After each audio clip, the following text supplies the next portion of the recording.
सुनना क्या ध्यान से सुनना क्या लिखा है, धनी व्यक्ति और अनंत जीवन। इसमें क्या लिखा है कि किसी सरदार ने उससे पूछा, किससे पूछा, परमेश्वर से किसी व्यक्ति ने पूछा कि हे उत्तम गुरु, अनंत जीवन का अधिकारी होने के लिए मैं क्या करूं। एक व्यक्ति कह रहा है प्रभु यीशु मसीह जी को कि मैं अनंत जीवन का अधिकारी होने के लिए मैं क्या करूं, यानी कि मैं स्वर्ग का वारिश होने के लिए मुझे क्या करना पड़ेगा। एक व्यक्ति है, परमेश्वर से क्वेश्चन कर रहे हैं। परमेश्वर यीशु मसीह ने क्या कहा, यीशु ने उससे कहा तू मुझे उत्तम क्यों कहता है। परमेश्वर कह रहे उससे कि तू पहले तुम्हें ये बता कि तू मुझे उत्तम क्यों बोलता है। कोई उत्तम नहीं है। परमेश्वर कहते हैं कोई उत्तम नहीं है, केवल एक अर्थ परमेश्वर है। हालेलुया। तू आज्ञा को तो जानता है। परमेश्वर कह रहे तू आज्ञा को जानता है कि मेरी आज्ञा क्या है। आज प्रभु आपसे बात कर रहे हैं, आज प्रभु मुझसे बात कर रहे हैं। आप भूल जाओ कि यहाँ पे हजारों लोग हैं, 200 लोग हैं, 300 लोग हैं। आप ये सोचो कि खुदा का आत्मा आज मुझसे बात कर रहा है। हालेलुया। परमेश्वर कहते हैं उस व्यक्ति को कि तू आज्ञा को तो जानता है। हालेलुया। वे विचार ना करना, हत्या ना करना, और चोरी ना करना, और झूठी गवाही ना देना, अपने पिता और अपनी माता का आदर करना। उसने कहा मैं तो इन सब को लड़कपन से ही जानता हूँ। लड़कपन का मतलब बचपन से, लड़कपन का मतलब होता है बचपन, यानी कि मैं तो इन सबको बचपन से ही जानता हूँ, बचपन से ही मानता आया हूँ। लेकिन इसके अलावा मुझे और क्या करना चाहिए। ये संस्कार तो मेरे में पहले से ही हैं, ये संस्कार तो मेरी फैमिली से मेरे अंदर आ चुके हैं प्रभु, कि भाई अपनी माता पिता का आदर करना, व्यभिचार नहीं करना, ये मुझे मालूम है। लेकिन मुझे अलग से बता कि और मैं क्या करूं। खुदा ने उससे कहा यह सुन। यीशु कहते सुन ध्यान से। यीशु ने उससे कहा तू मुझे अभी भी एक बात की घटी है। परमेश्वर कहते तेरे अंदर अभी भी एक बात की घटी है तुझ में। कौन सी बात की घटी थी उसके अंदर। लिखा है अपना सब कुछ बेचकर कंगलों को बांट दे। प्रियो, वो जो व्यक्ति था वो बहुत धनवान था, वो सुपर ब्लेस्ड था, वो फाइनेंशियली सुपर ब्लेस्ड था, उसके पास बहुत धन संपत्ति थी। लेकिन उसको डर भी था कि चलो ये संसार की, ये पृथ्वी पर रह के मैंने सारी सुख विलाप तो ले ली है, लेकिन अब मैं स्वर्ग जाने के लिए मुझे क्या करना पड़ेगा। मैं परमेश्वर को पूछता हूँ कि मैं स्वर्ग का वारिश कैसे होऊंगा। प्रभु ने कहा कि तूने जो बोला कि मेरे अंदर ये सब बातें लड़कपन से, बचपन से हैं, मुझे सिखाई गई, इन सबको मैं मानता हूँ। तो प्रभु कहते हैं कि तेरे अंदर एक कमी है, तेरे अंदर एक घटी है। कौन सी घटी। कि तू एक काम कर, तू सारा कुछ बेच के, तेरा धन संपत्ति है उसको कंगलों को दे दे। लेकिन प्रभु ये भी कहते हैं, इसलिए वचन में कहा कि जहां तेरा धन और वहां तेरा मन होगा। इसीलिए प्रभु ने कहा कि तू दो स्वामियों की सेवा नहीं कर सकता, क्योंकि जहां पे तेरा धन है वहां पे तेरा मन भी होगा। हालेलुया। आज बहुत से लोग हम देखते हैं फाइनेंशियली ब्लेस हैं, और प्रभु ने उसको कहा कि कंगलों को दे दे और तुझे स्वर्ग में धन मिलेगा। प्रभु कहते तू बेच दे। परमेश्वर ने उसको ये नहीं बोला कि तू सारा बेच दे, लेकिन जिसकी हेल्प करने सकता है तू कर सकता है भाई, तू फाइनेंशियली ब्लेस है और तुझे इसके बदले स्वर्ग में धन मिलेगा। और आकर मेरे पीछे हो ले। प्रभु कहते हैं कि तू मेरी एक आज्ञा ये भी है। चलो तू मानता है कि व्यभिचार नहीं करना, चोरी नहीं करनी, चुगली नहीं करनी, निंदा नहीं करनी, मर्डर नहीं करना, रेप नहीं करना, अपनी माता पिता का आदर करना, लेकिन बेटा ध्यान से सुन कि मेरी एक आज्ञा ये भी है कि तू अपने हिस्से का दशमांश भी दिया कर, बीज भी बोया कर। कंगलों की जो जिनके पास घर मकान रोटी कपड़ा नहीं है उनकी हेल्प करा कर, भूखों को खिलाया कर, नंगे को कपड़ा पहनाया कर, परदेसी को अपने घर में लेके आया कर, हेल्प की जरूरतमंद की जरूरत को पूरा किया कर। और जो तुझे अपनी कमाई में से 10वां हिस्सा मेरे लिए निकालना है उसको भी निकाला कर। एक आज्ञा बाबू मेरी ये भी है तेरे लिए। आज परमेश्वर हमसे बात कर रहे हैं। हालेलुया। आज मुझसे बात कर रहे हैं खुदा का कलाम, आज आपसे बात कर रहा है खुदा का कलाम। हालेलुया। और ये सब करके मेरे पीछे हो ले और तुझे क्या मिलेगा, स्वर्ग में बड़ा धन मिलेगा। आमीन।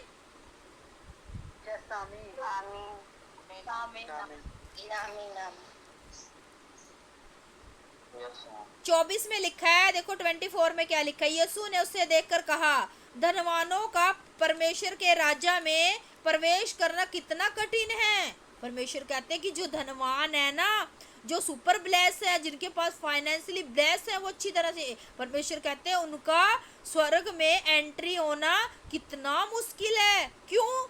ऐसा क्यों है? क्या वहां गरीब ही जाते हैं? क्या गरीबों की एंट्री होती है वहां पे? नो, वहां पे सभी की एंट्री होती है, लेकिन किन लोगों की होती है? देखो, परमेश्वर के राज्य में धनवानों के प्रवेश करने से ऊंट का सुई के नाके में से निकल जाना सहज है। परमेश्वर कहते हैं कि उन धनवानों का इतना कठिन है स्वर्ग का वारिस बनना, जैसे कि एक ऊंट का सुई के नाके में से निकल जाना। अब मुझे बताओ, सुई तो सबने देखी है ना, जिसे कपड़े सिलते हैं, उसका छेद कितना छोटा सा होता है, उसमें से आप ऊंट को निकाल दोगे? निकाल दोगे? क्या बताओ मुझे। नहीं सिस्टर, नहीं दीदी, या उसमें ऊंट निकल जाएगा सुई के नाके में से? नहीं निकलेगा ना। कितना कठिन है, सोच भी नहीं सकते, कितना मुश्किल है। देखो, और प्रभु कहते हैं कि धनवानों का, आज जो ये धनवान है ना, जो ये अरबोपति खरबोपति है, जो प्रभु को नहीं मानते, जो प्रभु को नहीं पीछे चलते, जो उनकी हेल्परों की हेल्प को नहीं करते, जिनको जरूरतमंदों के अपना बीज नहीं बोते, प्रभु कहते हैं सुई के नाके में से निकल जाना। जैसे ऊंट का सहज है, वैसे इन धनवानों का भी है स्वर्ग का वारिस बनना, स्वर्ग में जाना इनके लिए इतना कठिन है। समझ जाओ। आगे लिखा है 26 में, इस पर सुनने वालों ने कहा, तो फिर किसका उद्धार हो सकता है? वहां पे बहुत लोग थे, वो कह रहे कि अगर धनवानों की एंट्री नहीं है वहां पे स्वर्ग में, तो किसका उद्धार हो सकता है? परमेश्वर से क्वेश्चन कर रहे हैं। उसने कहा, किसने? यीशु ने कहा, जो मनुष्य से नहीं हो सकता वह परमेश्वर से हो सकता है। आमीन।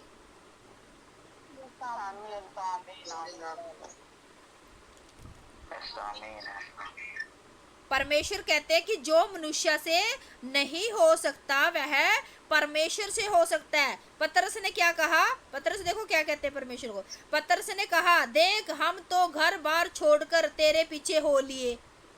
आज आप भी कह सकोगे कि प्रभु मैंने तो सारी मूर्ति पूजा छोड़ दी, सारे रीति रिवाज छोड़ दे, सारा उल्टे सीधे काम करना, वह विचार करना, चोरी चुगली निंदा करना, पाप करना, रेप करना, और वो जो भी हम ठट्टा करते थे, प्रभु आज तो मैंने छोड़ दिया। जैसे पतरस कह रहे, हमने तो सारा कुछ छोड़ छाड़ के आज तेरे पीछे हो लिए। उसने कहा, उसने किसने? प्रभु ने कहा, उसने कहा, मैं तुमसे सच सच कहता हूँ। क्या कहते हैं प्रभु? मैं तुम्हें सच कहता हूँ कि ऐसा कोई नहीं जिसने परमेश्वर के राज्य के लिए घर या पत्नी या भाई या माता या बाल या बच्चों को छोड़ दिया और इस समय कई गुना अधिक ना पाया और ना आने वाला युग में अनंत जीवन पाया। आमीन।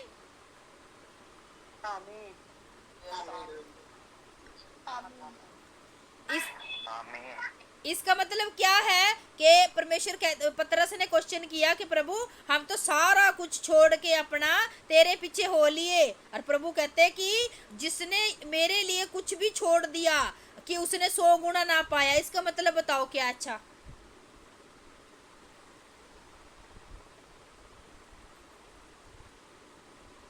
सारा कुछ छोड़ दिया। मैंने बताया ना क्या क्या छोड़ना।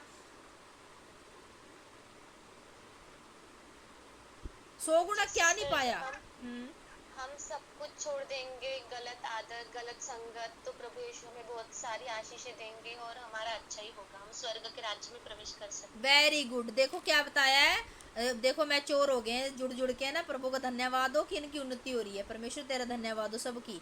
देखो क्या लिखा है कि जब आप, जैसे कि आपके अंदर कोई लत है, आपके अंदर गंदी हैबिट्स हैं, कुछ हैबिट्स आपके अंदर पाई जाती है, जैसे नशे की लत है, व्यभिचार की लत है, चोरी करने की लत है, पाप करने की लत है, अगर आप उन सारी आदतों को छोड़ दोगे ना, खुदा का आत्मा कहता है उस दिन तेरी गवाही तैयार हो जाएगी। आमीन।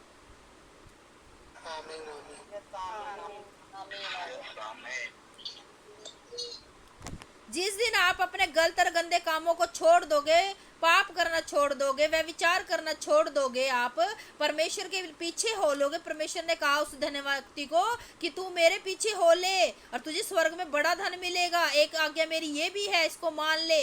जिस दिन प्रियो हम छोड़ देंगे, प्रभु ने ये नहीं कहा कि अपने माता पिता अपने भाई को छोड़ दे, इनका सिर्फ एग्जाम्पल लिया प्रभु ने, क्योंकि ये मेन होते हैं ना, घर के करीबी होते हैं, अपने फैमिली होती है। प्रभु इसीलिए लोग अपनी दारू को अपनी मतलब उससे प्यार करता है, अपने नशे से प्यार करता है, अपने व्यभिचार वाली आदत से प्यार करता है, अपने गलत और गंदे काम वाली आदत से प्यार करता है। उसको टीवी देखना, मतलब मैं ये नहीं कह रही कि तुम टीवी ना देखो, उसमें गलत वैसी वीडियो देखना अच्छा लगता है, उनसे वो प्यार करता है, उन चीजों से, उन हरकतों से, उन गंदी आदतों से उनकी दोस्ती हो रखी होती है लोगों की। प्रभु कहता है कि उन गंदी आदतों से, गलत संगति से तू दूर हो जा।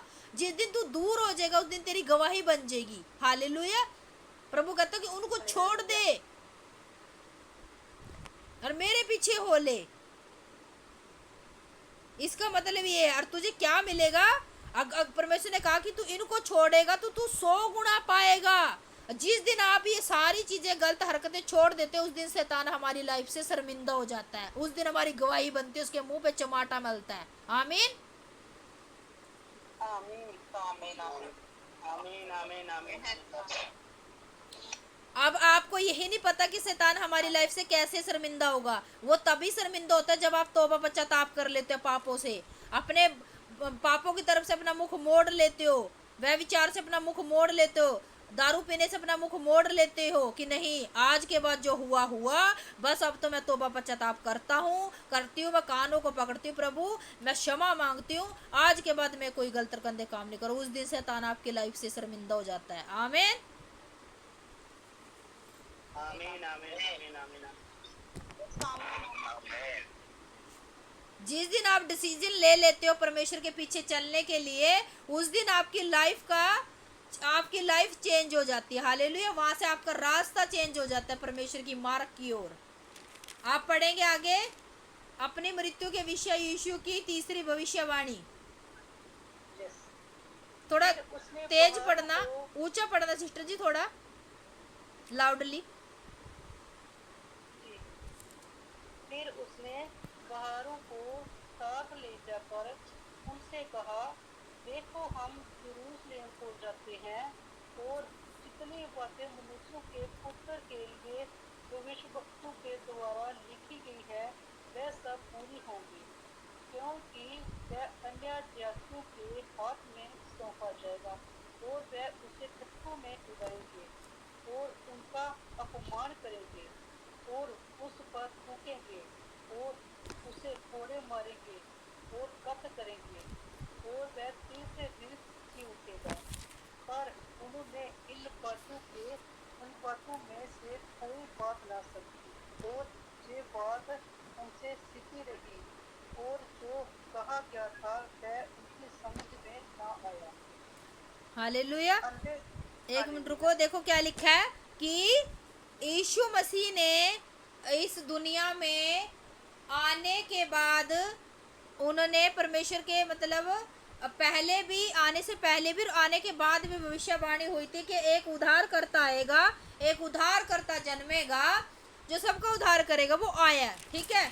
अब जो भविष्यवाणी हो रही है, प्रभु यीशु मसीह जी अपने मृत्यु के बारे में भविष्यवाणी कर रहे हैं कि लोग उसे मारेंगे, ठट्टे में उड़ाएंगे, उसका मजाक करेंगे, अपमान करेंगे, थूकेंगे, कोड़े मारेंगे, घात करेंगे, तीसरे दिन वो मर जाएगा और तीसरे दिन वो मुर्दों में से जी उठेगा। पर उन्हें इन बातों से कोई ना समझ में आया। चेले इतना थे, चेलों को कुछ भी समझ में नहीं आता था। इसीलिए परमेश्वर ने पूरी बाइबल को एग्जाम्पल के तौर पे भर रखा है, दृष्टांतों में भर रखा है, ताकि दृष्टांतों से जो है लोगों को समझ में आ जाए। आज इसीलिए परमेश्वर भी अगर दृष्टांत देते हैं तो ताकि आज भी बहुत सारे परमेश्वर के चेले ऐसे हैं, भाई बहन है, जिनकी समझ में वचन नहीं आता। इसलिए प्रभु को पता था कि इनके अंदर बुद्धि की कमी है, चेलों के अंदर। इसलिए प्रभु ने एग्जाम्पल दे देकर उनको समझाने की कोशिश करी है। इसलिए प्रभु ने सारे अच्छे माड़े काम, जो भी जिसने अच्छा किया उसका भी लिखा और बुरा किया उसका भी लिखा, ताकि हम अच्छे से अच्छा सीख सकें और बुरे से ये सीख सकें कि अगर इस भाई ने, इस परमेश्वर के दास ने ऐसी गलती करी थी तो हम उसको गलतियों को ना करें, उन गलतियों से हम सतर्क रहें कि भाई इसके जीवन में देखो क्या हुआ था। इस भाई ने, दाऊद ने अगर पाप किया था तो दाऊद को देखो कैसी सजा मिली थी। इसीलिए प्रभु ने कुछ भी नहीं छुपाया, सबके अच्छे माड़े काम जो है इस बाइबल में लिख दिए और साथ में दृष्टांत भी दे दिया ताकि हम जैसे लोगों को सब अच्छे से समझ में आ जाए। हालेलुया। देखो परमेश्वर ने अपने मृत्यु के बारे में भविष्यवाणी करी है। मैं टॉपिक पे आती हूँ तो उसने कहा कि लोग मुझे मारेंगे, ठट्टों में डालेंगे, थूकेंगे, घात करेंगे और मैं मर जाऊंगा और तीसरे दिन मुर्दों में से जी उठूंगा। अच्छा मुझे ये बताओ कि ये भविष्यवाणी जो पहले हुई थी तो ये क्या एकदम से पूरी हो गई थी? साथ ही पूरी होगी थी कि आज बोला कल ही पूरी होगी? जी नहीं, बहुत लेट पूरी हुई थी। बहुत लेट पूरी हुई थी, है ना। तो ऐसी कुछ लोग देखो, जैसे आप सभी जानते हो कि परमेश्वर ने मुझे प्रॉफिट बनाया, मैं भविष्यवक्ता हूँ, आप सभी जानते हो, ठीक है। आपके लिए भी यहाँ प्रोफेसी होती है, लेकिन आपको भी धीरज रखना है कि क्योंकि परमेश्वर की आत्मा के द्वारा यहाँ पे प्रोफेसी होती है। मेरा काम है प्रोफेसी करना और उसको पूरा करना परमेश्वर का काम है, और उसको पूरा कराने के लिए आपका काम है, ठीक है। वो प्रोफेसी 1 साल में होगी, 2 साल में होगी, कल होगी, परसों होगी, ये मेरे को नहीं पता, लेकिन ये परमेश्वर जानते कौन सा समय को कौन से निर्धारित होगा। क्योंकि कुछ प्रोफेसियां सालों साल पहले, बहुत पता नहीं कितने कितने साल पहले बाइबल में लिखी गई थी, पहले हो चुकी थी भविष्यवक्ता के द्वारा। हालेलुया। वो अपने टाइम पे पूरा होता है, इसलिए प्रभु ने कहा कि हर एक चीज का टाइम रखा गया है। हालेलुया। प्रभु ने कहा ना वचन में कि जो कल्पनाएं मैंने तेरे विषय में करी हैं उनके लिए अच्छी लड़ाई को लड़। यानी कि जो भविष्यवाणियां मेरी दासी ने, मेरे दास ने, मेरे प्रॉफिट ने तेरे लिए करी, उनके लिए अच्छी लड़ाई को लड़। अच्छी लड़ाई को लड़ने का मतलब है कि उनके लिए प्रार्थना कर, उनको उतार। अभी वो आपके लिए अनाउंसमेंट हुई है कि सिस्टर जी आपको बेबी बॉय की ब्लेसिंग मिलने जा रही है, आप बेबी बॉय से ब्लेस होने जा रहे हो, आपकी जॉब लगने जा रही है। वो अभी परमेश्वर के जहन में है, वो अभी परमेश्वर के माइंड में है कि मुझे अपनी बेटी को क्या देना क्या ना देना है। लेकिन आपको परमेश्वर के लेनी है वो स्वर्ग से, अभी वो स्वर्ग में आपके तक नहीं पहुंची है वो। इसीलिए प्रभु ने कहा कि अपनी जो तेरे विषय में कल्पनाएं करी गई हैं उनके लिए अच्छी लड़ाई को लड़, उनमें प्रार्थना में जाना। आपको धन्यवाद करना, प्रभु जो मेरे लिए प्रोफेसी हुई है तूने कर दी हार मीन में प्रभु, वो मेरे पास आ रही है। कुछ लोग ऐसे भूल जाते हैं, वो सोचते हैं कि भाई मेरी प्रोफेसी हुई थी, मेरी तो अभी तक पूरी नहीं हुई है। क्या तुमने उसके लिए मेहनत करी? क्या तुमने अच्छी लड़ाई को लड़ा? क्या तुमने प्रभु को धन्यवाद किया उनको उतरवाने के लिए स्वर्ग से? नहीं किया। इसीलिए कुछ भविष्यवाणियां परमेश्वर ने निर्धारित की, इसलिए प्रभु ने कहा कि तुमने मांगा तो है लेकिन पाया नहीं, ताकि तुम व्यभिचार में ना उड़ा दो। मांग तो लिया प्रार्थना में, प्रभु मुझे ये दे ये दे ये दे। आप इधर जुड़े हो, मैंने प्रोफेसी करी है कि सिस्टर आपको ये मिलने जा रहा है, ठीक है। लेकिन कुछ लोगों को सब्र नहीं है, विश्वास नहीं करते। जैसी उनकी गवाही बनने वाली होती है तभी शैतान उनको आके भड़का देता, ले अब क्या होगा तेरा, कितने दिन से तू मीटिंग में जुड़ रही है, कितने दिन से तू प्रार्थना कर रही है, कितने तूने उपवास कर लिए, रोज तू चर्च जाती है, बीज भी बोती है, क्या फायदा हुआ तेरा? कुछ भी फायदा नहीं हुआ। देख तेरी शादी नहीं हुई, देख तेरा बेबी नहीं हुआ, देख तेरी नौकरी नहीं लगी, देख तेरे बंधन नहीं टूटे, देख तुझे घर नहीं मिला। ऐसे नेगेटिव थॉट्स उसके माइंड में आ जाते हैं और शैतान चाहता है कि, और वे शैतान डालता है, उसको पता है कि इसके सर पे लाइट है। इसीलिए लोग बैकस्लाइड हो जाते हैं जब उनको बदलने का टाइम आता है ना, जब उनको चमकने का टाइम आता है, जब उनको यूसुफ वाली चेयर मिलने वाली होती है, तभी लोग कहते हैं ना ना कुछ नहीं हो भाई, तू तो ठीक ही कह रहा है। कोई आके बहन आपको कह देगी बहन तुझे 3 साल हो गए चर्च जाते जाते, हाँ तुझे कुछ मिला है? वो कहेगी बहन तू सही कह रही, 3 साल तो हो गए, मैं तो रोज उपवास करती हूँ, बीज भी बोती हूँ सिस्टर मैं तो। आके किसी न किसी के द्वारा, आपके रिश्तेदारों के, आपके पति के द्वारा आके, वो आपके घर के फैमिली खास मेंबर के द्वारा आपके से बातें करवा देगा और आप उसकी बातों में उलझाओगे। इसीलिए कहा प्रभु ने कि सही ज्ञान ना होने के कारण मेरी प्रजा नाश हो रही है। हालेलुया। लेकिन अगर आपके साथ ऐसा होता है तो आप ये बोलो कि नहीं, प्रभु ने कहा कि मैं तुम्हें शर्मिंदा ना होने दूंगा, मैं तुम्हें कभी लज्जित नहीं होने दूंगा, मैं तुम्हें ऊंचे स्थान पे रखूंगा, मुझे सांप और बिच्छू को रौंदने का अधिकार है। आप घोषणा नहीं करते प्रार्थना के, हालेलुया, वचन से। जब आपको ऐसा आए तो आपको पता होना चाहिए कि अगर मेरे साथ कोई घटना घट रही है, मेरे जीवन में अगर कोई उतार चढ़ाव हो रहा है, तो मुझे कहाँ कौन सा वचन बोलना है। अगर आप बाइबल नहीं पढ़ते तो वचन आपको नहीं मिलेंगे। अगर आप मीटिंग में इसमें नहीं जुड़ते तो आपकी नॉलेज नहीं बढ़ेगी। हालेलुया। तो आपको पता होना चाहिए। इसलिए प्रभु ने कहा कि अपनी लड़ाई को अच्छे से लड़। अंधे भिखारी का दृष्टांत देखेंगे क्या है, आप पढ़े आगे। जब वह चीज प्रभु के निकट पहुंचा तो एक अंधा सड़क के किनारे बैठा हुआ भीख मांग रहा था। वह भीड़ के चलने की आहट सुनकर पूछने लगा, इसे क्या हो रहा है? उन्होंने उसको बताया, यीशु नासरी जा रहा है। तब उसने पुकार के कहा, हे यीशु, दाऊद की संतान, मुझ पर दया कर। जो आगे आगे जा रहे थे वह उसे डांटने लगे कि चुप रह, परंतु वह और भी चिल्लाने लगा, हे दाऊद की संतान, मुझ पर दया कर। तब यीशु ने खड़े होकर आज्ञा दी कि उसे मेरे पास लाओ। और जब वह निकट आया तो उसने उससे पूछा, तू क्या चाहता है कि मैं तेरे लिए क्या करूं?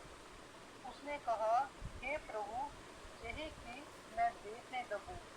यीशु ने उससे कहा, देखने लग, तेरे विश्वास ने तुझे चंगा कर दिया। तब वह तुरंत देखने लगा और परमेश्वर की बड़ाई करता हुआ उसके चीते हो लिया। और सब लोगों ने देखकर परमेश्वर की स्तुति की। हालेलुया। सब जन बोलेंगे आमीन। आमीन आमीन आमीन आमीन आमीन आमीन। अच्छा मुझे बताओ, हाँ ठीक है, अच्छा मुझे बताओ कि अंधे के दृष्टांत से आपको क्या समझ में आया?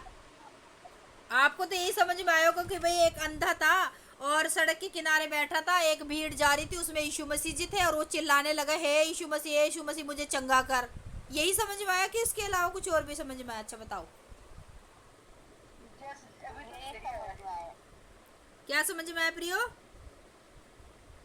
बहुत सारी भीड़ जा रही थी, प्रभु यीशु के बीच में जा रहा था। तो जो इस बंदे ने चाहे, हे दोस्त के संतान, मुझ पर दया कर। बाकी वाले उनको डांटने लगे, जिसने बोला उसको मेरे पास लाओ। तब हाँ, जिसने बोला तेरे किस पास, बस इतना ही समझ में आया, आगे समझना चाहोगे इसका मतलब क्या है पूरा?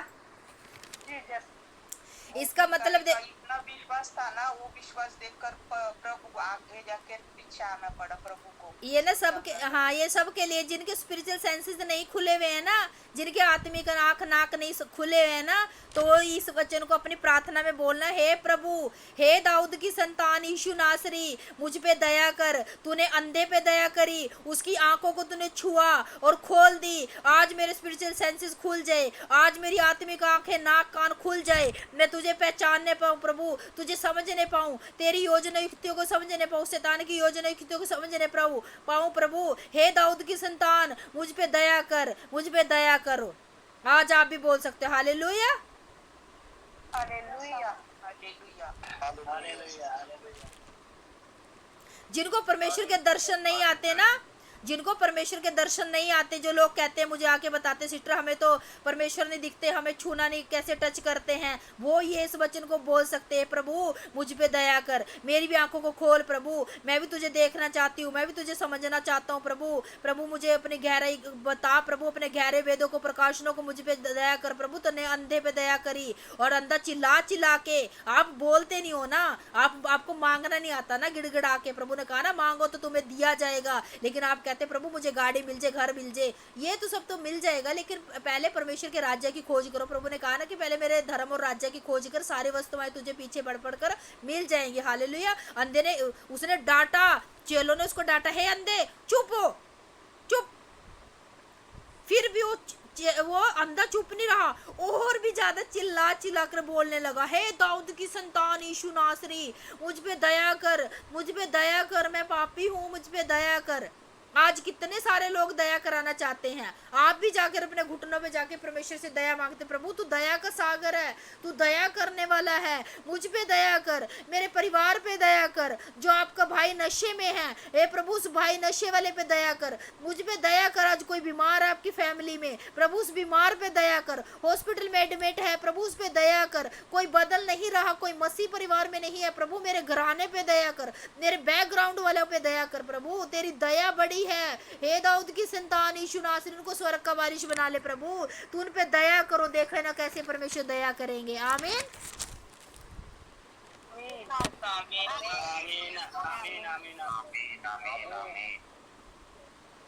फिर क्या हुआ, आगे देखो क्या लिखा है, 40 में देखो 14 में क्या लिखा है, तब यीशु ने खड़े होकर आज्ञा दी कि उसे मेरे पास लाओ। परमेश्वर कहता अंधे को मेरे पास लाओ। जब आप सच्चे मन से पुकारते, प्रभु कहता आ जा मेरी बेटी। और जब वह निकट आया तो उसने उसे छुआ। तू, परमेश्वर ने उसे नहीं सॉरी पूछा, अंधे को क्या पूछा परमेश्वर ने कि तू क्या चाहता है। अंधे ने क्या कहा कि मैं चाहता हूं मैं देखने लगूं। हालेलुया। अंधे ने कहा कि मैं चाहता हूं प्रभु मैं देखने लगूं। उसने कहा हे प्रभु यह कि मैं देखने लगूं। यीशु ने उसे कहा देखने लग, तेरे विश्वास ने तुझे चंगा किया। अच्छा मुझे ये बताओ कि परमेश्वर ने उसके ऊपर दया करी या उसके विश्वास ने उसको चंगा किया? सबसे पहले क्या हुआ?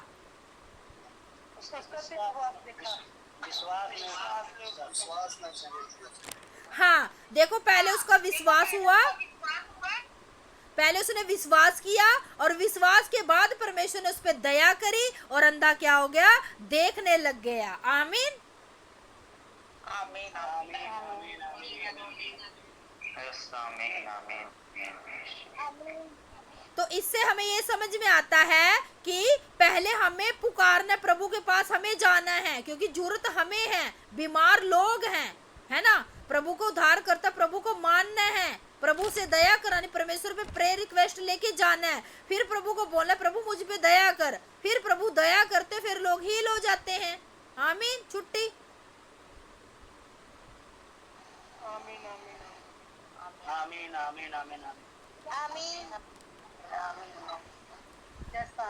आगे 43 में लिखा है तब वह तुरंत देखने लग गया। तुरंत पवित्र आत्मा ने उसको छुआ और देखने लग गया और बड़ाई करते हुआ पीछे हो लिया और सब लोग देखकर चंबा करने लगे, परमेश्वर की स्तुति करने लगे। परमेश्वर की महिमा हो, प्रभु तेरा धन्यवाद हो, इस बीमारी से जाद होगे, प्रभु तेरा धन्यवाद हो, कैंसर जैसी बीमारी चंगी होगी, प्रभु तेरा धन्यवाद हो, इतने दिन से दुखों में थे, प्रभु तेरा धन्यवाद हो, तूने अवैध गुलामी कब्जे से छुड़ा लिया। आमीन। उनकी गवाही बन गई अंधे की।